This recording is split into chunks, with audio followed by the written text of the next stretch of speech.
finally, Betty Friedan, another 20th century thinker who's also associated very much with feminism, indeed played a key role in the development of the second wave of feminism in the 1960s.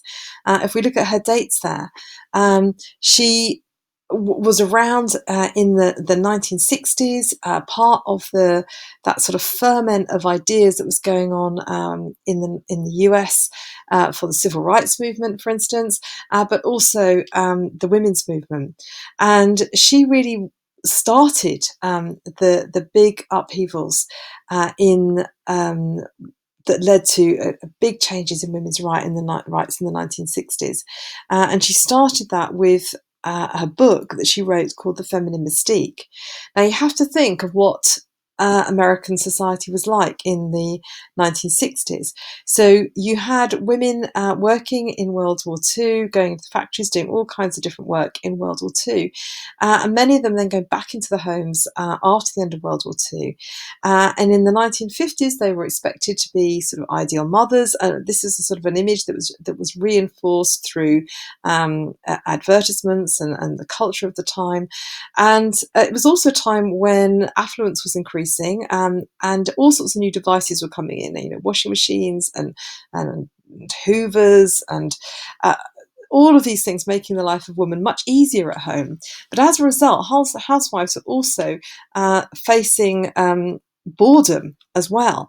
And into this situation, Betty Friedan wrote her book, The Feminine Mystique. And she argued in this book that women were stifled by the laborious housework and child care tasks. She talked about the problem that has no name. So everybody felt it, but no one was actually expressing it. So there's a great quote here in green on the slide. The problem lay buried, unspoken, for many years in the minds of American women. It was a strange stirring, a sense of dissatisfaction, a yearning that women suffered in the middle of the 20th century in the United States. Each suburban housewife struggled with it alone. As she made the beds, shopped for the groceries, she was afraid to ask, even of herself, the silent question, is this all? And that really hit a chord in many women in the 1960s and made them actually question what they were doing and why they weren't being allowed to fulfill their potential. So Betty Friedan is very much a liberal in that sense of believing in individualism, in believing that women should actually have control over their own lives and be able to realise their potential. So she's very much like Mary Wollstonecraft here, and like Mary Wollstonecraft, she's seeing gender as a serious hindrance to individuals. So if you're female, you're not being allowed that development of your development of your individuality. She's also liberal in the sense that she sees the state as having a limited role, but nevertheless, she worked to get the state to introduce that sort of legal equality for women, so formal equality that we've talked about. So she was responsible for campaigning. She argued that the only reason that women were in this position was because there was expectations of society, a male-dominated advertising industry which showed women in the kitchen all the time, catering for children, catering for their husbands. That a marriage was still the ideal situation for a woman, something that she should aspire to. She set up an organisation called NOW, the National Organisation of Women, and she lobbied for the enforcement of the Civil Rights Act in 1964 and the Equal Pay Act of 1963.